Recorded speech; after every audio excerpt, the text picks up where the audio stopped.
ಜನರಿಂದ ಖಾಸಗಿ ಬ್ಯಾಂಕ್ ಖಾತೆಗಳನ್ನು ತೆರೆಸಿ ಆ ಬ್ಯಾಂಕ್ ಖಾತೆಗಳನ್ನು ಸ್ವತಃ ನಿರ್ವಹಣೆ ಮಾಡಿ ಸೈಬರ್ ವಂಚನೆಗೆ ಬಳಸುತ್ತಿದ್ದ ಆರೋಪಿಯನ್ನು ಕೊಡಗು ಜಿಲ್ಲಾ ಸೈಬರ್ ಕ್ರೈಂ ಪೊಲೀಸರು ಬಂಧಿಸಿದ್ದಾರೆ.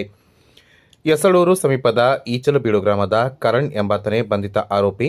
ವಿವಿಧ ಖಾತೆಗಳಲ್ಲಿ ಸುಮಾರು 35 ಲಕ್ಷ ರೂಪಾಯಿಗೂ ಅಧಿಕ ವ್ಯವಹಾರ ನಡೆದಿರುವುದು ಪೊಲೀಸ್ ತನಿಖೆಯಲ್ಲಿ ಬೆಳಕಿಗೆ ಬಂದಿದೆ.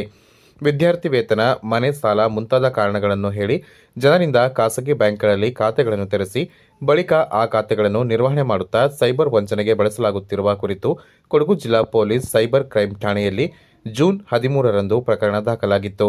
ಪ್ರಾಥಮಿಕ ತನಿಖೆಯಲ್ಲಿ ಸದರಿ ಖಾತೆಗಳಲ್ಲಿ 35 ಲಕ್ಷ ರೂಪಾಯಿಗೂ ಹೆಚ್ಚು ಹಣದ ವ್ಯವಹಾರ ನಡೆದಿರುವುದು ಕಂಡುಬಂದಿದೆ ಎಂದು ಪೊಲೀಸರು ತಿಳಿಸಿದ್ದಾರೆ.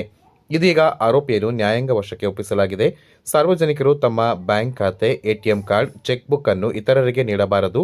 ಹೀಗೆ ನೀಡಿದ ಖಾತೆಗಳನ್ನು ಕಾನೂನು ಬಾಹಿರ ಚಟುವಟಿಕೆಗೆ ಬಳಸಿದರೆ ಖಾತೆದಾರರ ಮೇಲೆಯೂ ಕಾನೂನು ಕ್ರಮ ಕೈಗೊಳ್ಳಲಾಗುವುದು ಎಂದು ಪೊಲೀಸ್ ಇಲಾಖೆ ಎಚ್ಚರಿಸಿದೆ.